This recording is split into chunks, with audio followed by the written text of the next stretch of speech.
নমস্কার বন্ধুরা, আজকের গল্প গোয়েন্দা বরদাচরণ। লিখেছেন শীর্ষেন্দু মুখোপাধ্যায়। গোয়েন্দা বরদাচরণ একটা লাউ চুরির কেস নিয়ে খুবই চিন্তিত ছিলেন। কে বা কারা পরশুদিন নপাড়ার মোক্ষদা দিদিমার ঘরের চাল থেকে একটা লাউ চুরি করে নিয়ে গেছে। মোক্ষদা দিদিমার নাতি নাড়ুগোপাল বাইরে চাকরি করে। সে বড় লাউয়ের ডাল ভালোবাসে। নাতির জন্য লাউটা খুব যত্ন করে রেখেছিলেন দিদিমা। আজকালের মধ্যে নাড়ুগোপাল আসার কথা, কিন্তু এর মধ্যে গত পরশুদিন লাউটা চুরি হয়ে গেছে। দিদিমা কেঁদে কেটে এসে পড়লেন বরদাচরণের কাছে। ও বাবা বরদা, আমার লাউ উদ্ধার করে এনে দাও। সেই থেকে বরদাচরণের ঘুম নেই, খাওয়া নেই, সঙ্গে অ্যাসিস্ট্যান্ট আর কুকুর নিয়ে সারাদিন আতস কাজ হাতে করে মোক্ষদা দিদিমার সারা বাড়ি, ঘরের চাল, পাড়া প্রতিবেশীদের আনাচে কানাচে তন্ন তন্ন করে ক্লু খুঁজছেন।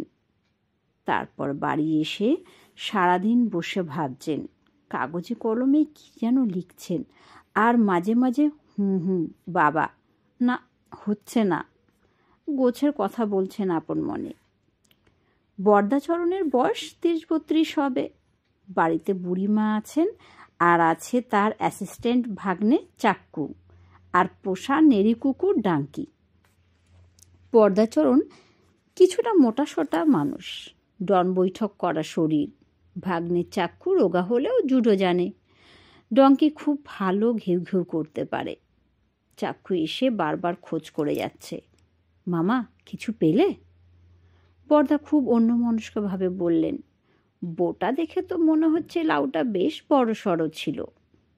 তা ছিল, লাউটা বোটা কেটে নেওয়া হয়নি, মুচড়ে ছিঁড়ে নেওয়া হয়েছে। ঠিক ধরেছ।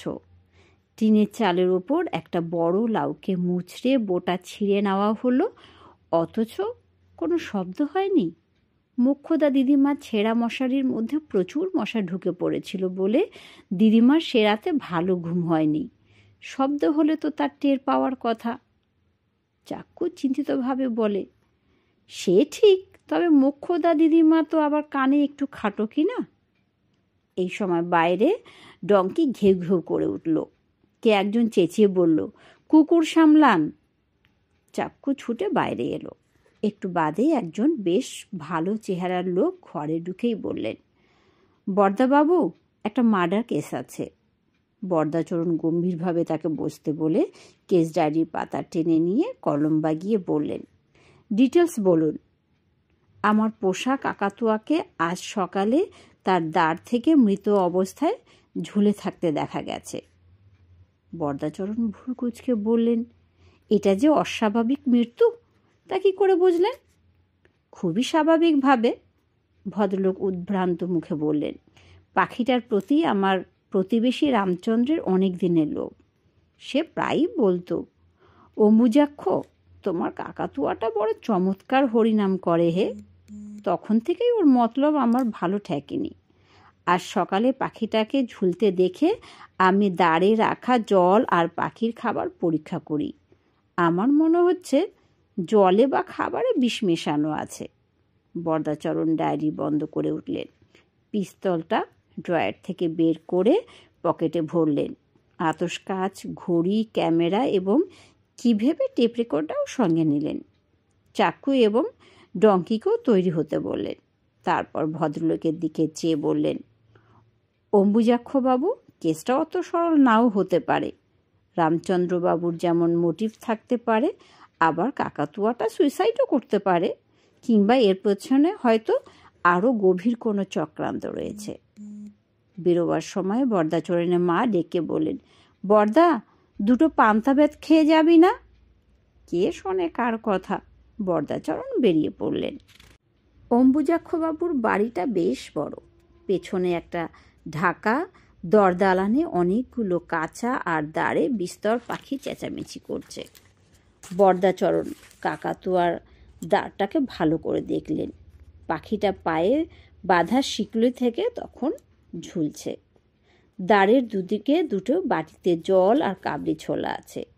একটা ছোলা তুলে নিয়ে পেছনের উঠানে ছুঁড়ে দিলেন বরদাচরণ। একটা কাক সঙ্গে সঙ্গে নেমে এসে সেটা খেয়ে ফেলল। কিছুক্ষণ বরদাচরণ কাকটাকে লক্ষ্য করলেন। না, কাকটা মরল না। তার অর্থ ছোলায় বিষ নেই। জল থেকে খানিকটা ড্রপারে তুলে বরদাচরণ এদিক ওদিক তাকিয়ে অম্বুজাক্ষবাবুর পোষা কাবলি বিড়ালটাকে একটা কাঠের বাক্সের ওপর বসে থাকতে দেখে এগিয়ে গিয়ে আচমকা চেপে ধরলেন সেটাকে। অম্বুজাক্ষ হাঁ হাঁ করে এগিয়ে এসে বাধা দেওয়ার আগেই বরদাচরণ বিড়ালটাকে অদ্ভুত কৌশলে হাঁ করে ড্রপারের জল তার মুখগহ্বরে ফেলে দিলেন। বিড়ালটা বার কয়েক খুব আপত্তিকর শব্দ করল, কিন্তু মরল না। বরদাচরণ গম্ভীরভাবে বললেন, ওদিকে অম্বুজাক্ষবাবু একটা হোমিওপ্যাথি ওষুধের শিশি থেকে কয়েকটা বড়ি খেয়ে আপন মনেই বললেন, গায়ে হাত পায়ে বড্ড ব্যথা। ওদিকে চাক্ষু ডঙ্কির বকলাস ধরে বাড়ির চারিদিকে ঘুরে ঘুরে ক্লু খুঁজছিলেন। হঠাৎ সে দৌড়ে এসে বরদাচরণের কানে কানে বলে গেল, লাউয়ের খোসা রামচন্দ্রবাবুর বাড়ির পেছনের দিকে লাউয়ের খোসা পড়ে আছে মামা। বুড়ো মানুষ রামচন্দ্রবাবু ঘরে বসে রামায়ণ পড়ছিলেন। বরদাচরণকে দেখে যেন একটি চমকে উঠলেন। বললেন, আরে আসুন আসুন বরদাবাবু, বিখ্যাত লোকেদের দেখা পাওয়া একটা মস্ত সৌভাগ্য। বরদাচরণ বসলেন। স্থির চোখে কিছুক্ষণ রামচন্দ্রবাবুকে স্টাডি করে দেখলেন তিনি। রামচন্দ্রবাবু রামায়ণ বন্ধ করে বললেন, ভাবছিলাম আজই আপনার কাছে একবার যাব। আমার উঠোনের নারকেল গাছ থেকে কাল রাতে 6টা নারকেল কে বা কারা চুরি করে নিয়ে গেছে। খুবই রহস্যময় ব্যাপার। বাইরে থেকে কারো পক্ষে উঠোনে আসা খুবই শক্ত। তবে বলে রামচন্দ্রবাবু খুবই ইঙ্গিতপূর্ণভাবে চুপ করে গেলেন। বরদাচরণ ডায়েরিতে কেসটা লিখে নিতে নিতে বললেন, কিছু গোপন করবেন না রামচন্দ্রবাবু। রামচন্দ্রবাবু লাজুক হেসে বললেন, না, গোপন করে লাভ নেই। আপনার চোখকে কি ফাঁকি দেওয়া সম্ভব? বলেই ফেলি। বলে গলাটা নিচু করে বললেন, পাশের বাড়ির অম্বুজটা মহা নারকেল খোর। দুবেলা নারকেল খায়, বড়া করে খাচ্ছে, নাড়ু বানিয়ে খাচ্ছে, মুড়ি দিয়ে খাচ্ছে। এমন নারকেল খেতে কাউকে দেখিনি। প্রায় সময়ই বলে, রামচন্দ্রবাবু আপনার গাছে বিস্তর নারকেল হয়েছে দেখছি। আমার সন্দেহ কাল রাতে। বরদাচরণ খুবই গম্ভীর হয়ে গেলেন। একটু আগেই তিনি অম্বুজাক্ষবাবুকে গায়ের ব্যথার জন্য হোমিওপ্যাথিক ওষুধ খেতে দেখেছেন। গায়ের ব্যথা তো হবেই। এই বয়সে যদি অত উঁচু নারকেল গাছ থেকে কেউ ওঠে তবে ব্যথা তো হবেই, স্বাভাবিক ব্যাপার এটা। কিন্তু খুঁজে পেতেও অম্বুজাক্ষবাবুর বাড়িতে নারকেল বা নারকেলের ছোবা পাওয়া গেল না। এটা রহস্যজনক, কারণ নারকেল খাওয়া যার নেশা তার বাড়িতে নারকেলের চিহ্নটুকুও খুঁজে পাওয়া খুবই অস্বাভাবিক। কিন্তু রামচন্দ্রবাবুর বাড়ির পেছনে চাক্ষুর কথা মতো লাউয়ের খোসা ঠিক পাওয়া গেল, পরিষ্কার ক্লু। কিন্তু বরদাচরণ চট করে কিছু করেন না। অপরাধীকে সময় দেন, তাকে যে সন্দেহ করা হচ্ছে সেটা টের পেতে দেন না। মুখ্যদা দিদিমাকে লাউয়ের ব্যাপারে আরও কয়েকটা প্রশ্ন করবেন বলে বরদাচরণ ভর দুপুরে দিদিমার বাড়িতে এলেন। প্রশ্নগুলো এরকম ছিল, লাউয়ের গায়ে এক জায়গায় একটা পোকার গর্ত ছিল কিনা, বোটার কাছে এক জায়গায় একটা নখ বসানো দাগও পাওয়া যাচ্ছে। রামচন্দ্রবাবুর বাড়ির পেছনের আস্তাকুর থেকে সবটা লাউয়ের খোসা কুড়িয়ে এনে বরদাচরণ তার মধ্যে এসব অকাট্য চিহ্ন দেখতে পেয়েছেন। যখন মুখ্যদা দিদিমাকে জেরা করছিলেন বরদাচরণ, তখনই হঠাৎ চাক্ষু এসে চুপি চুপি কানে কানে খবর দিয়ে গেল, মামা, মুখ্যদা দিদিমার ঘরে 1 বস্তা নারকেলের ছোবড়া আর 6টা খোসা ছাড়ানো নারকেল। মাথাটা ঘুরে গেল বরদাচরণের। কেসগুলো খুবই জড়িয়ে যাচ্ছে, অসম্ভব জটিল হয়ে উঠেছে। মুখ্যদা দিদিমার বাড়িতে নারকেলের গাছ নেই, তবে ছোবড়া বা নারকেল আসে কোত্থেকে? ওদিকে রামচন্দ্রবাবুর বাড়ির চুরি যাওয়া নারকেল অম্বুজাক্ষবাবুর বাড়িতে পাওয়া যায়নি। নারকেলের সংখ্যাটাও আশ্চর্যজনকভাবে মিলে যাচ্ছে। ভাবতে ভাবতে বরদাচরণ উঠে পড়েন। পকেট থেকে পিস্তলটা দেখে নেন 6টা চেম্বারে গুলি ভর্তি আছে কিনা। না, আছে। রাস্তায় পা দিতেই একটা গাড়ির সামনে এসে ঘ্যাঁস করে থামলো। গাড়ির ভেতরে এক সম্ভ্রান্ত ভদ্রলোক। তিনি হাত জোড় করে বললেন, আসুন, বিখ্যাত গোয়েন্দাকে বাড়ি পৌঁছে দিয়ে ধন্য হই। বরদাচরণ উঠলেন। ভদ্রলোক বলতে শুরু করলেন, এটা খুবই রহস্যময় কাণ্ড ঘটে গেছে। কাল আমার এক বুড়ো কাকাতুয়া মারা গেছে। খুবই প্রিয় ছিল আমার। ঠিক করেছিলাম পাখিটার মৃতদেহ একটা ভালো জায়গায় কবর দিয়ে ওপরে একটা চমৎকার সমাধি তৈরি করে দেব। কিন্তু বিপদ হলো, কাকাতুয়ার মরাদেহ একটা লাইলনের ব্যাগে ভরে বাইরের বারান্দায় রেখে গতকাল আমি ড্রাইভারকে গাড়ি বের করে আনতে বলি। ফিরে এসে দেখি ব্যাগটা নেই। কি সাংঘাতিক কাণ্ড বলুন। কেসটা যদি আপনি নেন। বরদাচরণ সবই টুকে নেন ডায়েরিতে। গম্ভীরভাবে বলেন, কাকাতুয়ার কেস তাহলে হলো দুটো। আশ্চর্য। বলে দুশ্চিন্তে বরদাচরণ বাড়ির সামনে নেমে গেলেন। দুপুরে খুবই অন্যমনস্ক ছিলেন। খেতে বসেছেন বরদাচরণ। কি খাচ্ছেন তা বুঝতেই পারছেন না। লাউ, কাকাতুয়া, নারকেল সব কেমন জট পাকিয়ে গেছে। তার মা বললেন, ও বরদা, লাউ ঘন্ট দিয়ে আর দুটো ভাত মাখ। লাউ ঘন্ট কথাটা বরদাচরণের মাথার মধ্যে 2-1 বার টং টং করে শব্দ করল। প্রায় তিনি লাউ ঘন্ট খান, কাজে বিস্মিত হওয়ার কোনো কিছুই নেই। হঠাৎ বরদাচরণ চমকে উঠে বললেন, লাউ ঘন্ট? লাউ এলো কোত্থেকে? আমি তো আজ বাজার থেকে লাউ আনিনি। মা বললেন, তুই আনবি কেন? কাল চাক্কু লাউটা হাতে করে এনেছে। ওর কোন বন্ধুর বাড়িতে নাকি অনেক লাউ হয়েছে, তারা দিল। নিজের পাতের দিকে ভালো করে চেয়ে দেখলেন বরদাচরণ, লাউ ঘন্টের পাশে দুটো বড়া পড়ে আছে।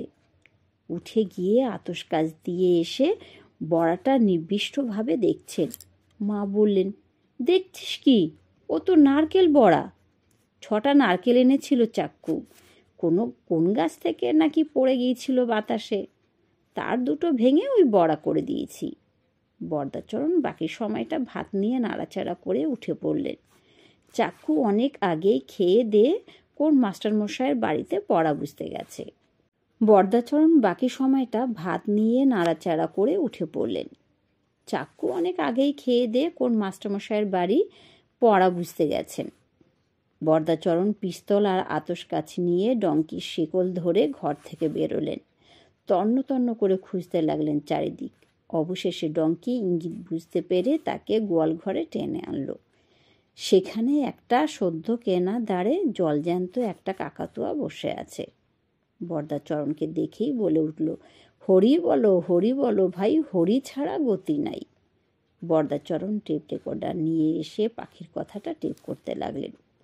তারপর সারা দুপুর আর সন্ধে আর্কিমিডিস যেমন স্নানের চৌবাচ্চায় ডুব দিয়ে স্পেসিফিক গ্রাফিটির চিন্তা করেছিলেন, তেমনি এক চিন্তায় চৌবাচ্চায় ডুবে থেকে বরদাচরণও লাউ, কাকাতুয়া, নারকেল রহস্যে মগ্ন রইলেন। তারপর আর্কিমিডিস যেমন ইউরেকা বলে লাফিয়ে উঠেছিলেন, ঠিক তেমনি তিনিও লাফিয়ে উঠলেন। সমস্ত রহস্যটাই তার কাছে জল হয়ে গেছে।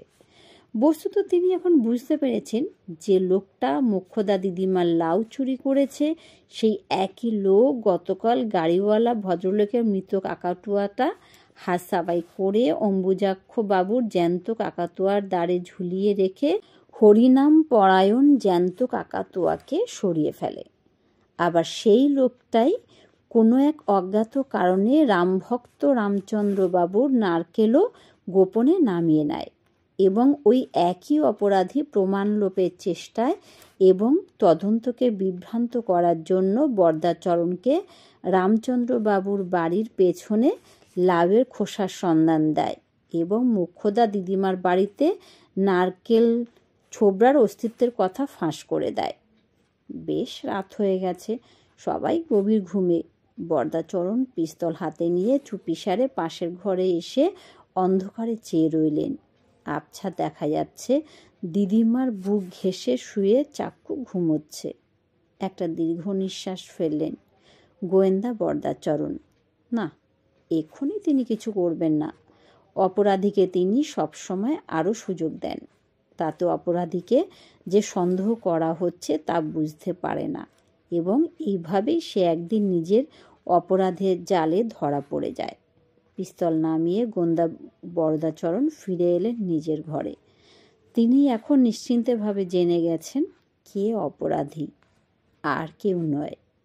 অপরাধী হলো। নমস্কার।